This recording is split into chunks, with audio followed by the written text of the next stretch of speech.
There are moments in life when everything looks fine on the outside, yet something quietly aches within. Moments when you measure your progress against others and feel late to your own life.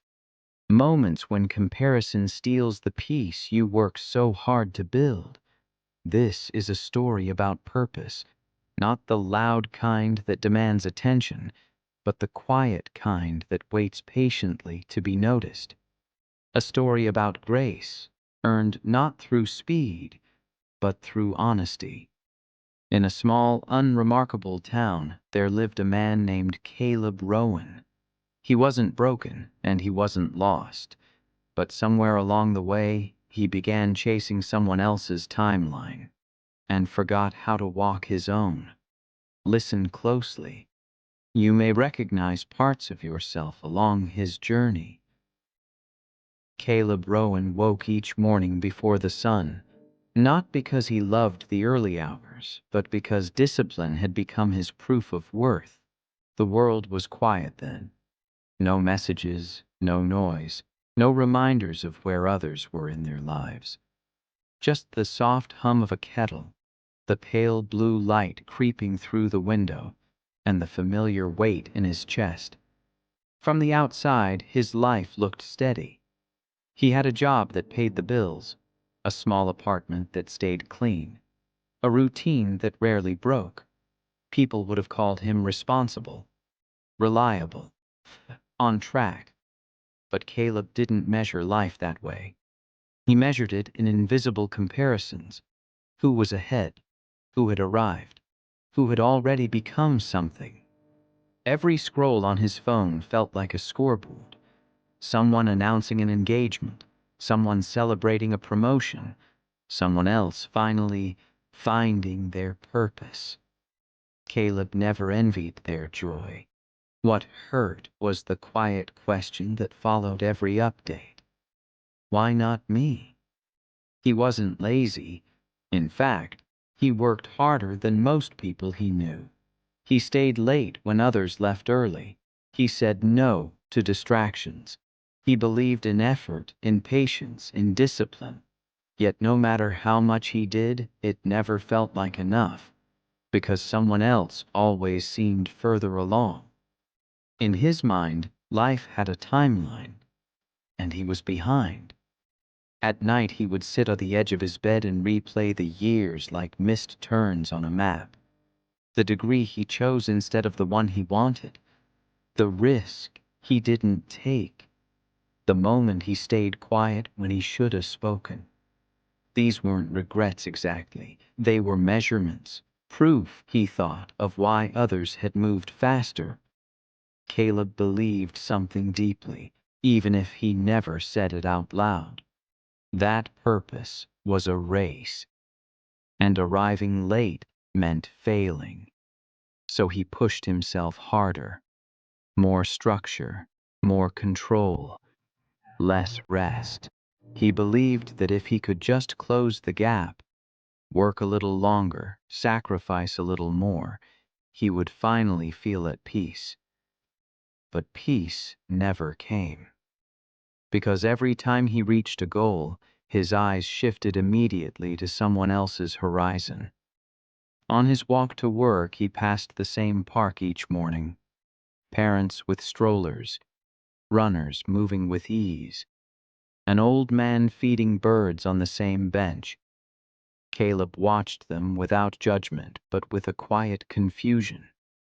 They all seemed to be exactly where they were supposed to be.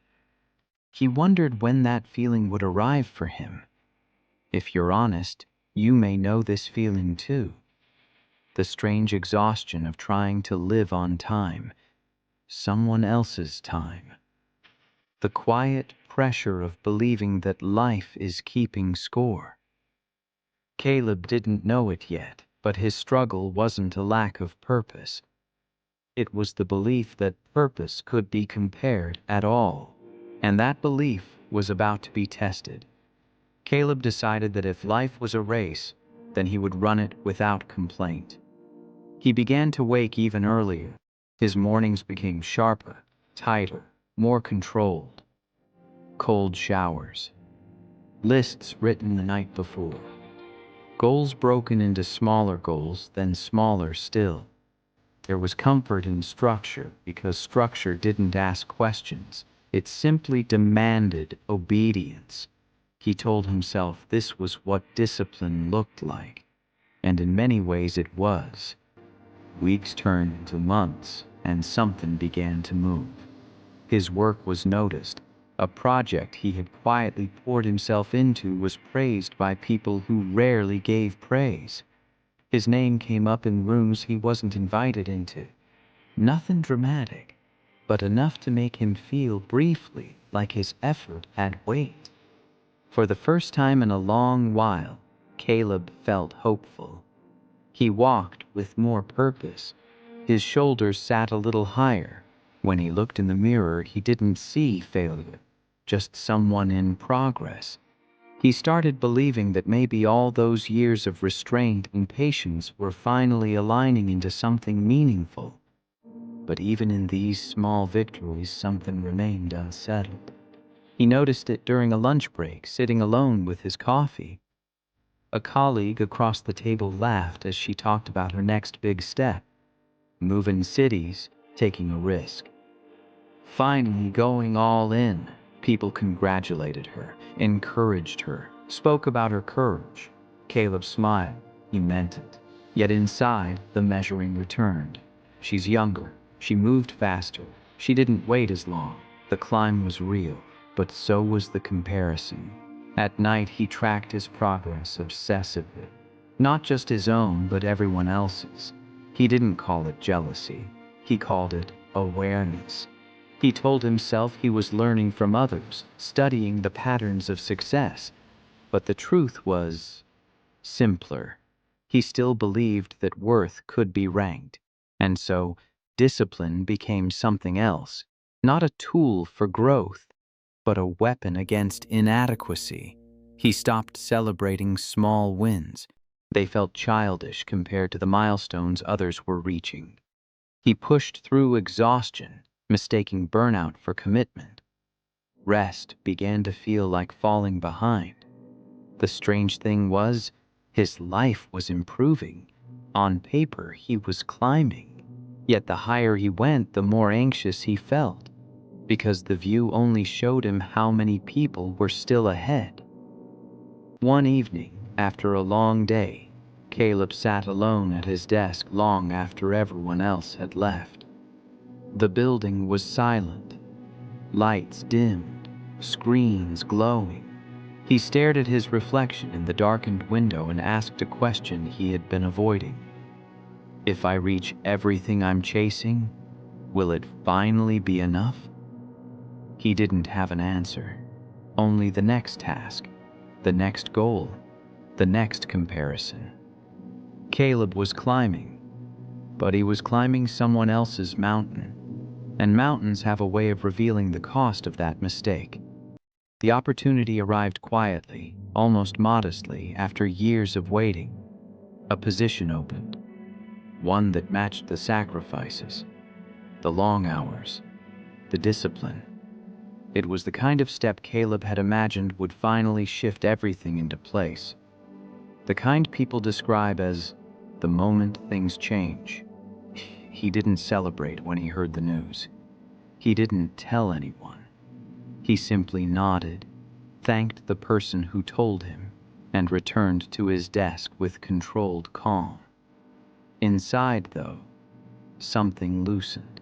For the first time in years, the future didn't feel like a moving target. This was it, he thought. This is where I catch up. For weeks he prepared in silence.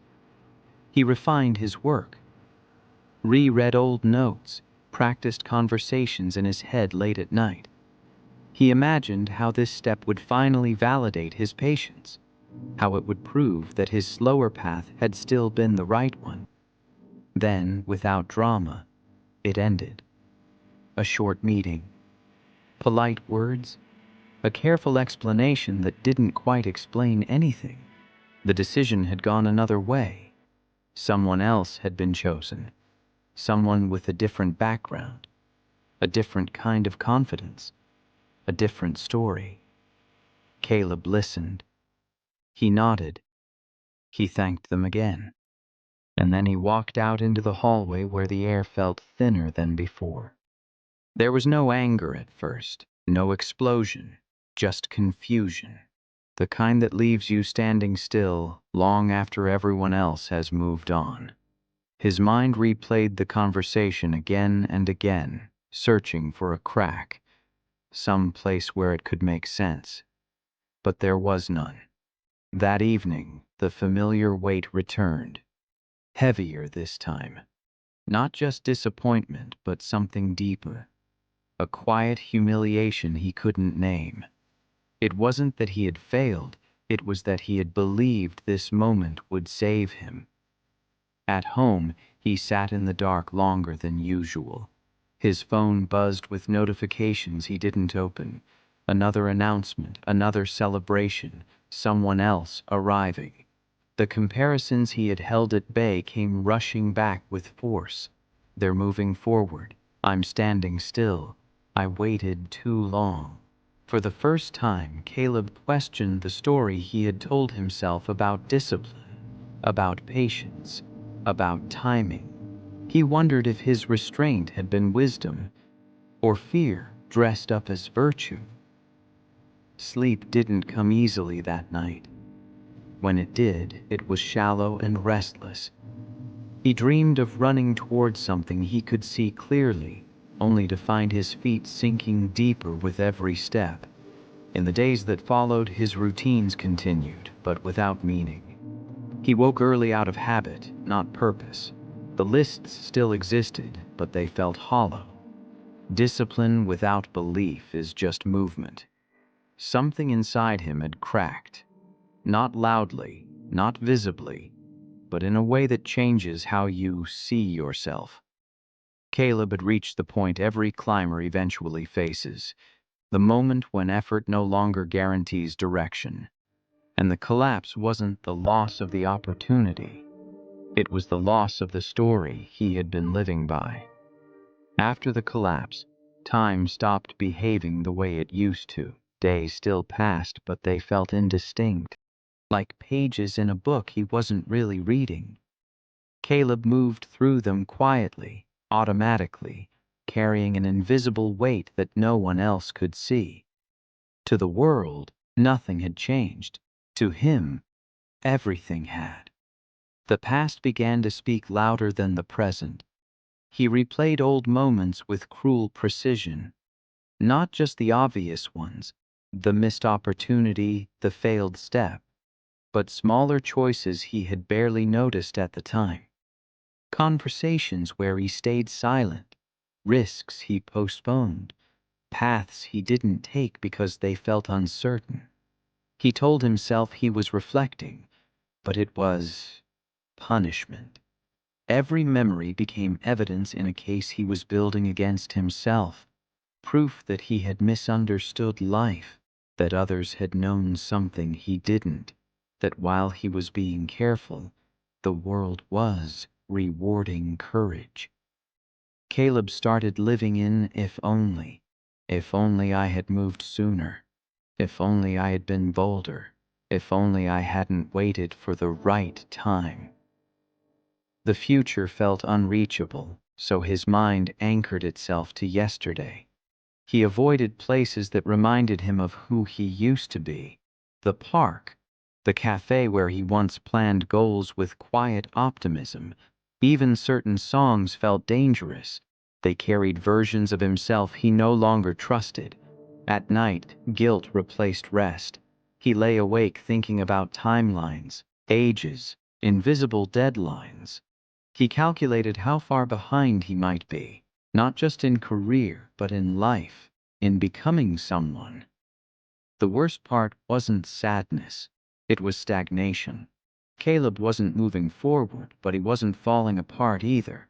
He existed in a narrow space between regret and fear, afraid to let go of the past because at least it was familiar.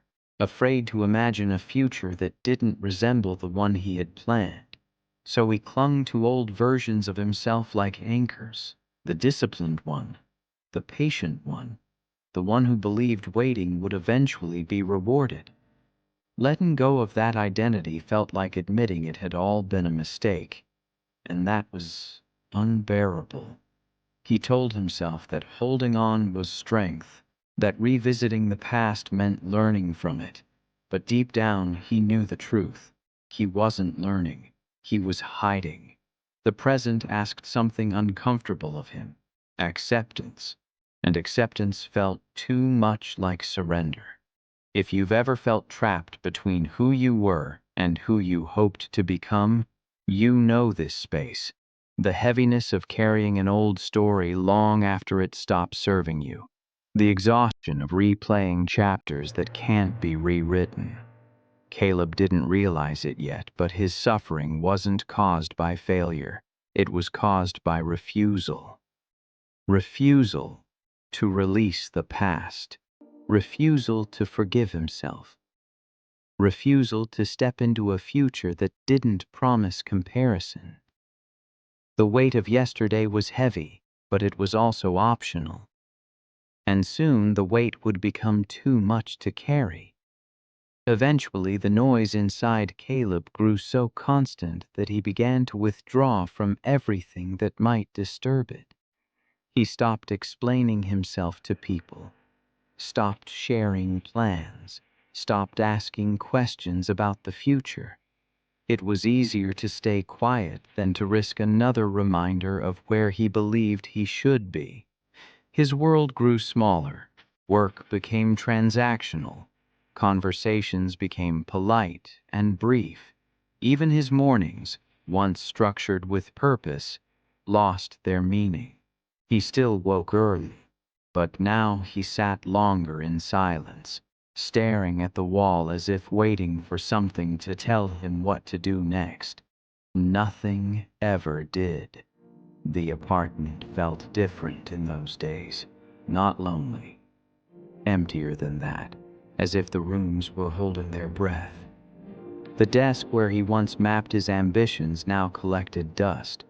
The lists remained unfinished, not because he was tired, but because he no longer knew what they were for. This was the lowest point, not dramatic, not visible, just quiet erosion. Caleb wasn't sad in the way people recognize. He wasn't crying or breaking down. He was numb.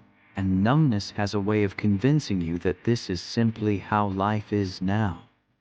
He avoided mirrors when he could, not because he disliked what he saw, but because he didn't recognize it.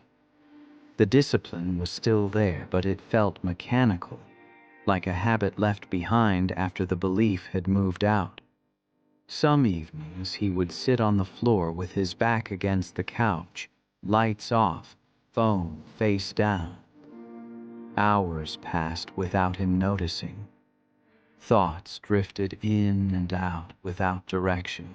He wasn't thinking about solutions anymore. He was waiting, waiting for the ache to fade, waiting for clarity, waiting for himself to return. This is the place many people reach without realizing it. The space where effort has stopped, but healing hasn't begun. Where the past has lost its grip, but the future hasn't opened its door. Caleb believed he had reached the end of something. In truth, he was standing at the edge of change. But change doesn't announce itself with certainty.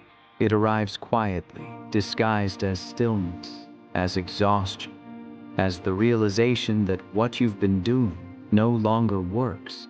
One afternoon, as rain tapped gently against the windows, Caleb noticed something strange.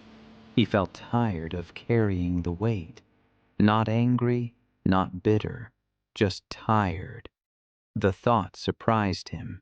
It wasn't despair, it was honesty. For the first time, he didn't want to fix anything, prove anything, chase anything. He simply wanted rest, and in that desire, small, fragile, unremarkable, was the first opening. The moment before movement becomes possible. The moment before the room, once empty, makes space for something new.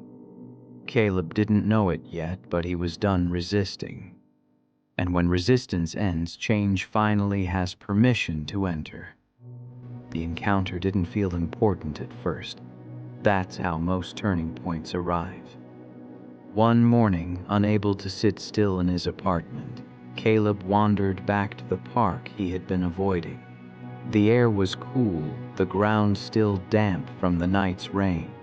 He walked without direction, hands in his pockets, eyes lowered, as if hoping the world wouldn't ask anything of him. He noticed the old man on the bench before he realized why he had stopped. The man was the same one he had seen months ago, feeding birds with patient, deliberate movements. Nothing about him stood out. No wisdom in his posture, no dramatic presence, just calm, unrushed, as if time behaved differently around him. Caleb sat at the far end of the bench, leaving space between them. Silence settled naturally. The birds fluttered in and out, unafraid. After a while, the man spoke, not looking at Caleb, not interrupting anything. "You walk like you're late," he said gently. The words landed with unexpected weight. Caleb smiled politely, unsure how to respond. "I guess I am," he said. "Late to something." The man nodded, still watching the birds. "Most people are," he replied. "They just don't all admit it." They sat there longer, the silence no longer uncomfortable. Eventually, the old man turned slightly, as if remembering something. "You know," he said, "I spent half my life trying to catch up, and the other half learning there was nothing to catch." Caleb felt something shift, not sharply, but enough to notice. "What do you mean?" he asked. The man shrugged. "I mean, everyone's path looks fast when you're watching from the side, but you don't see the weight they carry. You only see the movement." Caleb stared ahead, the words echoing somewhere deeper than thought. The man continued, still calm, still unassuming. "You seem disciplined. That's rare. But discipline works best when it's rooted in care, not comparison." There was no advice, no instruction, just reflection, like looking into water and seeing yourself clearly for the first time. Before Caleb could respond, the man stood, brushing crumbs from his hands.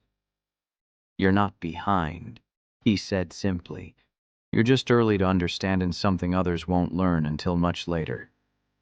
Then he walked away. No name exchanged, no closure offered. Caleb sat there long after, replaying the conversation. Not with urgency, but with curiosity. The words didn't demand belief. They invited consideration. For the first time in months, his thoughts weren't about what he had lost. They were about what he had misunderstood. If you've ever had a moment like this, a quiet sentence from a stranger, a line from a book, a passing thought that stays, you know how powerful it can be. Not because it fixes everything, but because it changes the question. Caleb had been asking, "Why am I behind?" Now another question appeared. What if I'm exactly where I need to be to learn this? And that question, gentle as it was, began to loosen the grip of comparison. Change did not arrive as motivation. It arrived as permission. Caleb didn't wake up the next day transformed. There was no surge of energy, no sudden clarity. Instead, there was a quiet decision to stop forcing himself forward before he understood where he was standing. He began with small things, not goals, not plans, just care. He slept a little longer when his body asked for it. He took walks without tracking steps or outcomes. He returned to his routines but loosened his grip on them, allowing space where pressure once lived. Discipline remained, but it softened. For the first time, Caleb practiced effort without urgency. He worked steadily, not to catch up, but to stay present. He focused on what was directly in front of him, resisting the urge to measure how it compared to someone else's progress. Some days, the old voice returned. You're slowing down. You're falling behind again. But now, he noticed it instead of obeying it. He didn't argue. He didn't suppress it. He let it pass like a thought that didn't require action. This was unfamiliar territory. Letting go didn't feel like strength at first. It felt like vulnerability, like standing without armor in a world that rewards speed and certainty. But beneath that discomfort, something else emerged. Relief. Caleb realized how heavy the constant measuring had been, how much energy it took to live as if life were a race with invisible judges. Without that weight, even ordinary moments felt different. He started enjoying his work again, not for what it promised, but for what it taught him. He read without thinking about how useful the knowledge might be. He exercised without imagining the future version of himself it might create. This wasn't resignation, it was alignment. Healing didn't come from doing less, it came from doing things for the right reason. Caleb began to understand something subtle but powerful. Purpose wasn't something waiting for him at the end of a path. It was something forming inside the way he walked. There were setbacks, days when comparison crept back in quietly, dressed as curiosity. He caught himself scrolling longer than he meant to, feeling the old tightness return. But now, he stopped sooner. He chose presence over proof, consistency over intensity, grace over self-criticism. If you're listening to this and feeling unsure about your own pace, this part matters. Growth doesn't always feel productive. Sometimes it feels like standing still while the world rushes past. But standing still, when chosen intentionally, is not stagnation. It's grounding. Caleb wasn't becoming someone new. He was returning to himself, stripped of timelines that didn't belong to him. And for the first time in a long while, his life didn't feel late. It felt honest. Peace, Caleb learned, is not the absence of struggle. It is the presence of choice. Just when his days began to feel lighter, the old voice returned, not loudly, not dramatically, but with familiarity. It surfaced in moments of distraction, in passing comments, in updates he didn't mean to see, but saw anyway. Someone he once compared himself to announced a major milestone, the kind that once would have unraveled him. For a moment his chest tightened. The old measurement instinct stirred. See? They didn't slow down. You did. The thought arrived effortlessly, as if it had been waiting patiently. Caleb noticed how quickly the narrative tried to reclaim him, how convincing it sounded when framed as concern instead of fear. The voice didn't accuse, it questioned. Are you sure you're not settling? Are you sure this calm isn't just giving up? This was the new struggle. Not collapse, but temptation. The temptation to return to urgency, to trade peace for proof. He felt it most in the quiet hours, the times when no one was watching, when discipline was no longer enforced by anxiety, when the only thing guiding him was intention. And intention, unlike pressure, requires honesty. Some days Caleb slipped. He pushed himself too hard again, stayed late for the wrong reasons, compared outcomes instead of effort. He recognized the familiar exhaustion creeping back, but something was different now. He didn't spiral. Instead of shame, there was awareness. Instead of punishment, there was correction. He reminded himself why he had slowed down, not to avoid growth, but to reclaim it. He returned to the practices that grounded him: focused work, quiet reflection, movement without performance.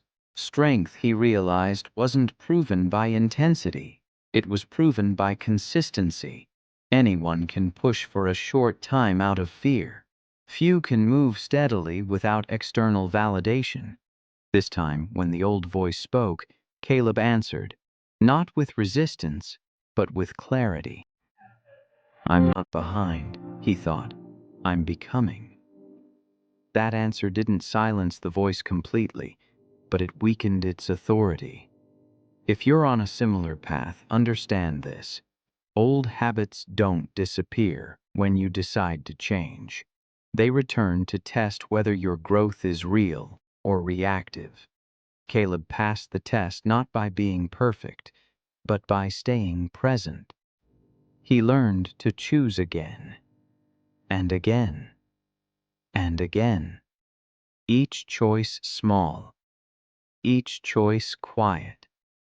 But together they formed something stronger than comparison ever had. Trust.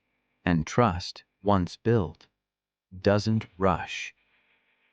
The shift was so subtle that Caleb almost missed it. One morning he realized he hadn't checked anyone else's progress in days. Not intentionally, not as an act of discipline. He simply hadn't felt the need. His attention had returned to something quiet, something closer, his own life.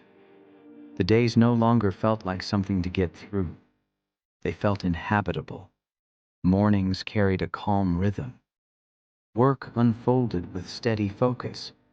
Even uncertainty felt less threatening because it was no longer being measured against someone else's certainty. Purpose, he discovered, wasn't loud. It didn't announce itself with milestones or applause. It revealed itself through alignment. The sense that your actions, values, and pace were finally in agreement. Caleb began to notice meaning in places he once overlooked. In finishing a task with care. In conversations that weren't about outcomes. In evenings that didn't require distraction. There was balance now. Not the kind that demands perfection, but the kind that adjusts naturally. When he worked fully. When he rested without guilt. He no longer borrowed anxiety from imagined futures. The world hadn't slowed down. He had. And in slowing, he had learned to see. He passed the park often and noticed the old bench, the one where something had shifted. The birds still gathered there. Different people came and went. Life continued, indifferent and generous at the same time. Caleb understood something then that had once felt impossible. Everyone is walking through a season you cannot see. Comparison only shows you the surface of their journey, never the weight beneath it. His own path, once a source of quiet shame, now felt personal, intentional, earned.